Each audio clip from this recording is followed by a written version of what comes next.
Hello दोस्तों, मैं लेकर आ गया हूँ लीजेंडरी स्वॉर्ड डोमेन का नेक्स्ट एपिसोड। अब चलो ज्यादा देर ना करते हुए करते हैं इस एपिसोड को स्टार्ट। लीजेंडरी स्वॉर्ड डोमेन के लास्ट एपिसोड में हमने देखा था कि लू यांग अपने दोस्तों के साथ मिलकर उस डीमन सिटी से बाहर आ गया था, लेकिन सीनियर युआन को पता चल गया था कि डीमन वॉइड रिवर को पार करने वाले ब्रिज पर एकत्रित हो रहे हैं। इसीलिए उन लोगों ने डिसाइड किया था कि वह लोग डीमन सिटी में आकर स्काई डीमन क्लैन की लीव वोट को लेकर वहाँ से वॉइड रिवर को पार करेंगे। साथ ही उन लोगों को पता चला था कि यहाँ पास ही में एक स्पिरिचुअल तालाब है, जहाँ जाकर यह लोग अपने आप को हील कर सकते हैं। लीजेंडरी स्वॉर्ड डोमेन के एपिसोड 189 में हम देखते हैं उसी तालाब को, जहाँ यह लोग भी उसी तालाब के पास आ जाते हैं। लॉन्ग वांग वहाँ मौजूद डिवाइन एनर्जी को सेंस कर कहता है कि यह तो काफी ज्यादा स्ट्रॉन्ग है। इस प्रकार की डिवाइन एनर्जी तो अब तक मैंने इस सीक्रेट रियल में कहीं भी महसूस नहीं की थी। वह कहता है कि मैं अभी इसे चेक करता हूँ, और अब वह काफी स्पीड से उस तालाब के अंदर छलांग लगा देता है, जिससे कि उस तालाब के अंदर से पानी की छींटे निकलकर युनचेन के ऊपर गिरती हैं। यह देखकर युनचेन उसके एक पत्थर मारती हुई कहती है कि लॉन्ग वांग, लेकिन लॉन्ग वांग तो उसके अटैक से बच जाता है और कहता है कि मैंने ये अपने आप से नहीं किया था। लू यांग इनकी ऐसी हरकत देखकर मुस्कुराते हुए वहाँ से अपनी कल्टीवेशन करने बैठ जाता है, और फिर यह लोग सुबह से शाम और शाम से सुबह कल्टीवेट करते रहती हैं। और फाइनली लॉन्ग वांग अब अपनी कल्टीवेशन से उठ जाता है। वह अपनी थंडर पावर को चेक करते हुए कहता है कि सच में मेरी पावर पहले से काफी बढ़ गई है। सभी लोग अपनी कल्टीवेशन से बाहर आ चुके होते हैं, लेकिन अभी तक लू यांग कल्टीवेट कर रहा होता है। लॉन्ग वांग लू यांग की ओर आगे बढ़ रहा होता है, लेकिन सीनियर युआन उसे रोकते हुए कहते हैं कि अब वह कुछ ही समय में ब्रेक थ्रू करने वाला है, तो फिर उसे डिस्टर्ब मत करो। इधर अचानक से लू यांग के स्पिरिचुअल एनर्जी एब्जॉर्ब करने की स्पीड काफी बढ़ जाती है, और फिर लू यांग एक ही झटके में उस एनर्जी को रिलीज करता है, जिससे कि वहाँ मौजूद जगह हिलने लगती है। और अब लू यांग मुस्कुराता है। वह कहता है कि चलो समय आ गया है कि अब हम डीमन सिटी में चलें। लू यांग की मुस्कान से पता चलता है कि फाइनली उसने ब्रेक थ्रू कर ही लिया। अब हम लोग स्काई डीमन क्लैन की डीमन सिटी को देखते हैं। यह लोग फिर से पहले वाली टेक्निक को आजमाते हुए इस सिटी के अंदर आ जाते हैं, लेकिन इस बार यह लोग एक एक करके अलग अलग होकर इस सिटी के अंदर आते हैं। और अब अंदर आने के बाद यह लोग एक पास इकट्ठे होते हैं। सीनियर युआन बताते हैं कि वहाँ उस पैलेस के अंदर एक लीव वोट रखी है, लेकिन उस पैलेस के गेट पर तो वह पहले जैसे ही मॉन्स्टर पहरा दे रहे होते हैं। लू यांग यह देख कर कहता है कि यहाँ काफी ज्यादा सख्त पहरा है। लॉन्ग वांग कहता है कि मैं और सीनियर युआन उन लोगों का ध्यान अपनी ओर आकर्षित करते हैं, और तुम लोग जाकर लीव बोट को हासिल करो। बाद में काम पूरा होने पर हम लोग सिटी के बाहर बांस के जंगल में मिलेंगे। यह सुनकर सभी लोग एग्री हो जाते हैं, और अब सीनियर युआन अपना मार्क्स हटाते हुए उन डीमन पर हमला कर देते हैं। और फिर लॉन्ग वांग भी अपनी स्वॉर्ड को लेकर उन डीमंस पर अटैक कर देता है। यह देखकर उस डोर को गार्ड कर रहे बीस्ट उन पर हमला करने के लिए आगे बढ़ जाते हैं। सीनियर युआन उस बीस्ट के अटैक से बचने लगते हैं। लू यांग और वह सभी लोग दीवार टाप कर उस कमरे के अंदर आ जाते हैं। वह वहाँ पहरा दे रहे दोनों डीमंस पर हमला करके उन्हें वहीं ढेर कर देती हैं। और अब लू यांग अपने आस पास देखता है, और फिर वह कहता है कि चलो यहाँ और ज्यादा पहरा नहीं है। और फिर वह तीनों ही अपनी ओरिजिनल फॉर्म में आ जाते हैं। लू यांग अपनी स्वॉर्ड को बाहर निकाल कर कहता है कि चलो अब लीव बोट भी लेने का समय आ गया है, और यह कहकर वह लीव बोट के चारों ओर बने बैरियर को डिस्ट्रॉय कर देता है। उस बैरियर के डिस्ट्रॉय होने से वहाँ काफी ज्यादा एनर्जी रिलीज होती है। लू यांग उस लीव बोट को अपने हाथ में लेते हुए कहता है कि शायद यही वह लीव बोट है। वह कहता है कि चलो अब हमारा काम हो गया, अब हमें चलना चाहिए। लेकिन तभी शू यान को वहाँ पर किसी पावरफुल पर्सन के आने का एहसास होता है। लू यांग तुरंत ही पहचान लेता है कि इस पर्सन की पावर 4 स्टार गॉड किंग के बराबर है। वह पर्सन वहाँ आते ही अपनी एनर्जी से उन तीनों को पीछे कर देता है, और तभी ह्यूमन मंकी वहाँ रखी अपनी लीव बोट को देखने लगता है, लेकिन वह वहाँ पर नहीं होती। वह वहाँ लीव बोट को ना देखकर कहता है कि अच्छा, तो तुम लोग वॉइड रिवर को पार करने के लिए मेरी लीव बोट को यहाँ से ले जा रहे हो, लेकिन पहले तुम अपनी स्ट्रेंथ को देखो। मेरे सामने से तुम मेरी लीव बोट को यूं ही नहीं ले जा सकते। लेकिन तभी युनचेन अपनी फाइटिंग फॉर्म में आते हुए उस मंकी मैन पर अटैक कर देती है, लेकिन वह मंकी मैन तो अपने एक ही अटैक में युनचेन को बहुत ही आसानी से पीछे फेंक देता है, और फिर वह तुरंत ही युनचेन पर अटैक करने के लिए आगे बढ़ जाता है। लेकिन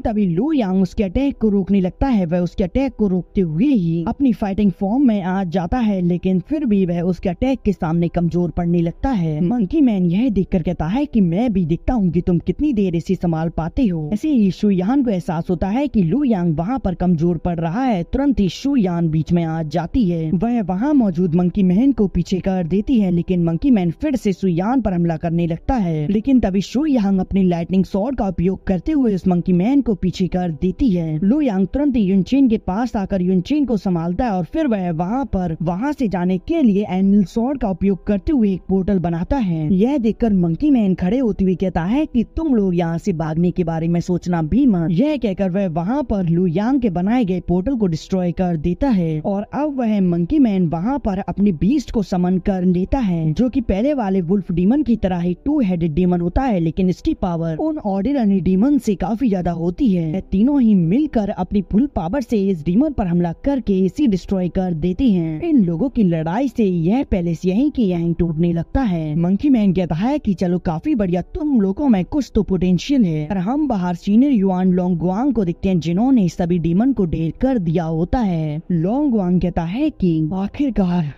अब सभी डीमन मारे गए। सीनियर युआन लोंगवांग से कहते हैं कि तुम जाओ, हम उसी जगह पर मिलेंगे जिस जगह को तुमने निर्धारित किया था। मैं अभी अंदर जा रहा हूँ। और यह कहकर सीनियर युआन उन लोगों की मदद करने के लिए अंदर जाने लगते हैं। इधर मंकी मैन अपने पावरफुल स्लैश अटैक उन तीनों पर कर देता है, लेकिन वह तीनों उसके स्लैश अटैक को डिस्ट्रॉय कर देती हैं। मंकी मैन यह देखकर अपनी पावर को रिलीज करते हुए अपने आप को काफी बड़ा कर लेता है। लू यांग अपनी स्वॉर्ड को देखते हुए कहता है कि मेरे पास सभी डिफेंसिंग स्वॉर्ड हैं, वरना मैं तुम्हें यहीं बता देता कि किसके अंदर कितना पोटेंशियल है। तभी शुयान कहती है कि क्या तुम्हें मेरे मास्टर की वह टेक्निक याद नहीं है? मेरे मास्टर ने किस प्रकार से उस हेवनली डेविल यूनिवर्स टेक्निक का उपयोग करके डीमन स्टोन एम्पर को मारा था। इस पर मंकी मैन कहता है कि तुम लड़के यिंग यांग टेक्निक का उपयोग करने के बारे में सोचना भी मत, क्योंकि मुझे पता है तुमने अभी तक कभी भी अपनी लाइफ में यिंग यांग टेक्निक का उपयोग नहीं किया, वरना तुम्हारी बॉडी वैसे ही इवेपोरेट हो जाएगी। तभी युनचेन कहती है कि लू यांग तुम परेशान मत हो, मैं इसे देखती हूँ। और अब वह वहाँ पर एक पैटर्न बनाकर उसे अपने अंदर एब्जॉर्ब कर लेती है। वह उस मंकी मैन से कहती है कि तुम्हें क्या लगता है तुम्हारे अंदर ही वह ग्रेट पोटेंशियल है। और अब युनचेन अपने उस पैटर्न की पावर का उपयोग करते हुए कुछ समय के लिए अपनी पावर को काफी ज्यादा बढ़ा लेती है और इस बार तो इसकी फाइटिंग फॉर्म भी बदल जाती है। और इसी के साथ यह एपिसोड यहीं एंड हो जाता है।